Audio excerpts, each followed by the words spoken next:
Hi, my name is Kristen Fabeller with Orange County Coalition for Diversity in the Law and for Women's History Month. We have Krystal Anderson. Krystal Anderson was OCCDL's president last year, but Krystal, I'm going to have you introduce yourself. All right. Hi, everyone. My name is Krystal Anderson. I'm an associate at Holland Knight. I practice business litigation. As Kristen said, last year I was president of OCCDL and treasurer the year before. This year I'm president of the Iranian American Bar Association because I'm half Iranian, and that's always been a big part of my culture and things I like to be involved in. And last year, while she was president of OCCDL, she was also on the board of IABA. Krystal, how long have you been a part of IABA? I joined IABA when I came back from New York from law school. I joined the OC branch. You actually can join IABA as a law student, but at Cornell, I was more involved in the MENA, Middle Eastern, North African groups. IABA has been a great way to get more involved in the direct community that is familiar with the culture that I was raised in. It's very warm and friendly, and just to be able to celebrate things that we know about is a lot of fun. My mom is Iranian. She was born in Tehran. She's got an incredible story, how she came here by herself when she was 13 and then brought her parents over. And I was raised more by that side of my family here in Orange County. My dad is Norwegian, and his family is largely in Alaska. And I got a lot of that culture too. And it's been great to have the mix of both cultures. I think one of the largest communities of Iranians in the United States is in Orange County. So I was very fortunate to be surrounded by family and cultural events and all that kind of stuff here. It was really interesting to go over to New York for law school, where there's not as many Iranians and the events just aren't as known. So I was very lucky. Obviously I'm half Persian and I'm very white presenting. I don't present as Iranian as many others. That has been kind of an impact in my ability to be involved in the community to an extent. Do you mind us exploring that? Yeah, definitely. I don't claim to have the experiences of someone who presents as a person of color. I do share in both the cultural aspects of being Iranian, and also there were many times, especially when I was in elementary school and 9/11 happened, my community knew I was Iranian, and there was a lot of negativity, a lot of targets towards that I still face some of. It gives me some more visibility into that, or empathy for people who experience that on a daily basis. Just exploring that a little bit more. You said you still face some of that discrimination after 9/11. So there was 9/11. There's been other incidents that, made Iranians face more airport discrimination. Right now, there's a bill in Texas that's being proposed to ban Iranian non-US citizens who are from Iran from owning land in Texas. Iranians aren't the only ones facing that kind of discrimination. I acknowledge I'm fortunate with the name Krystal Anderson and being half Norwegian that I get a little bit less of it. But I was beat up in high school for being Iranian. It's not every culture that faces discrimination. It's harder than it seems. It's more than someone might think. Okay, wow. What would you say to young women facing similar experiences? Well, my parents always really stuck it into my mind that no matter what, no matter who I am, or my background is, if I just, show up and present myself as best as I can, if I work hard, if I'm reliable, if I see myself as no less than anyone else, then they won't see me that way either. If I put myself out that way, I will get the return. And they saw that. My mom is a doctor and a lawyer. My grandparents are both doctors. They had to deal with a lot more than I do. So you can definitely do anything you put your mind to. And I definitely recommend using the people.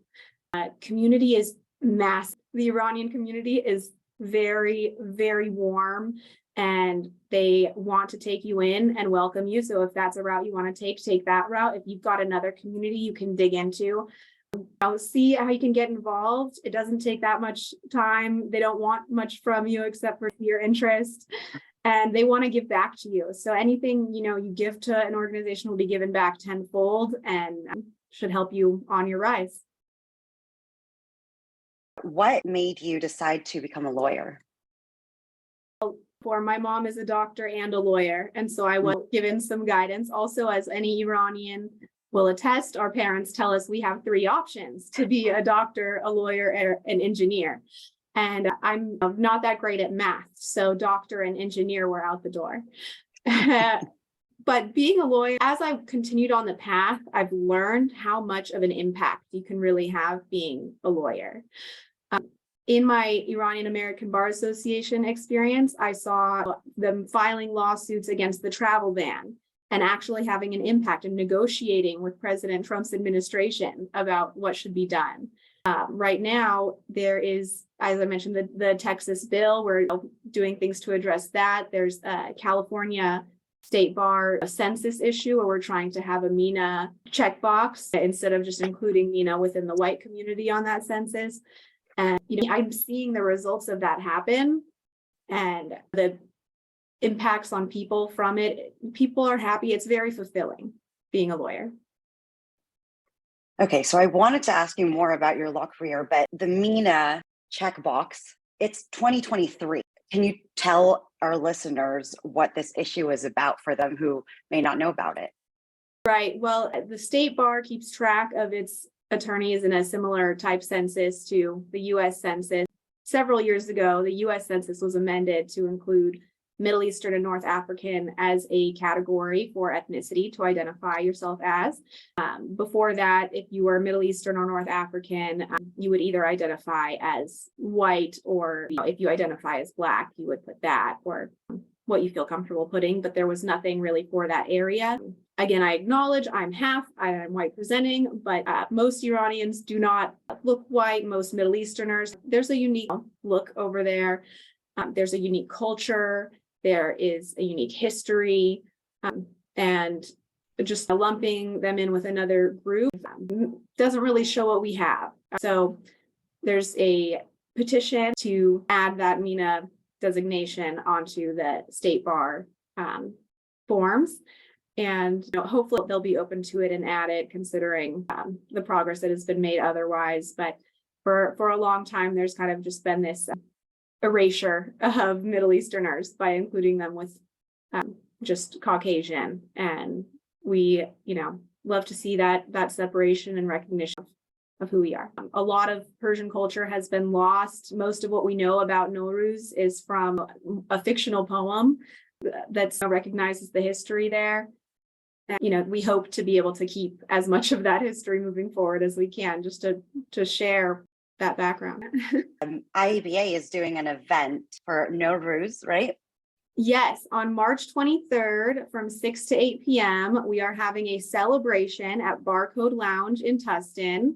It's a great Persian restaurant, and there's a bar and hookah, and we'll have a big raffle. It should be a lot of fun. Can I talk a little bit about Nowruz? Please do. I wanted you to delve into it more. Okay, awesome. So Nowruz is probably the biggest holiday in Persian culture. It is on the spring equinox. So it was always late mid-March.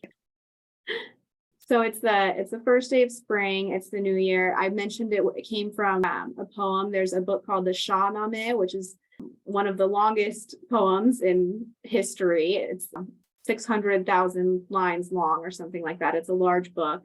And it talks about all of the kings from the first ever king all the way leading through much more recent history in Iran.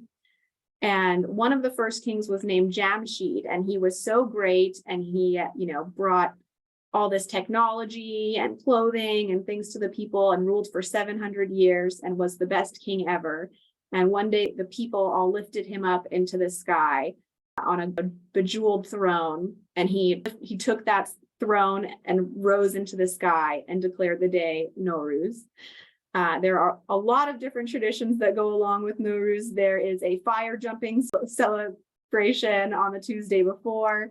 13 days after, there's a big picnic. It's just a lot going on. And a lot of people's favorite part, there's a tradition where older individuals are supposed to give younger individuals AD, which is a little present to help them into the new year.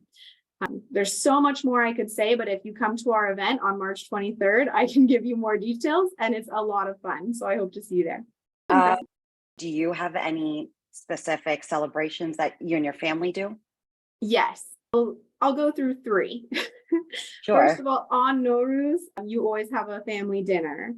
You want to be together at the exact time of the new year, and you want to have bahali polo or a sabzi polo, which is a rice with herbs in it, a green rice, and you want to have mak, which is a fish. So green rice and fish, and just be together and again share that AD. Then the Tuesday before Nowruz, all Iranians will gather together and jump over fire. And you say this phrase that means I give you my red, I give you my yellow, you give me your red. And what you're saying as you jump over the fire is basically, I give you all of the negativity of the past year and you give me strength to move forward into the next year. And it's a lot of fun. And then there's Sizde Bedar, which means 13 days after. And that's 13 days after Nowruz, everyone gathers in a picnic. And through Nowruz, you're growing some wheatgrass in your house or lentils, some kind of plant. And you throw that out at the picnic, and that is supposed to throwing away all of the negativity the plant sucked in and starting you fresh for the new year. You also obviously have to make a table. There's the half scene, which most of you have seen if you've ever celebrated Persian New Year. It's just a beautiful table. It has 7 things that start with S. They're all very symbolic about things for the transition into the new year and spring. And we'll have one out at our event with lots of descriptions of what every S means.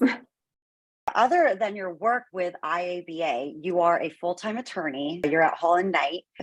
And I feel like I've gotten a lot of support in my firm, especially for my involvement in DEI and just trying to support others. I have yet to experience a big law environment that wasn't very DEI positive.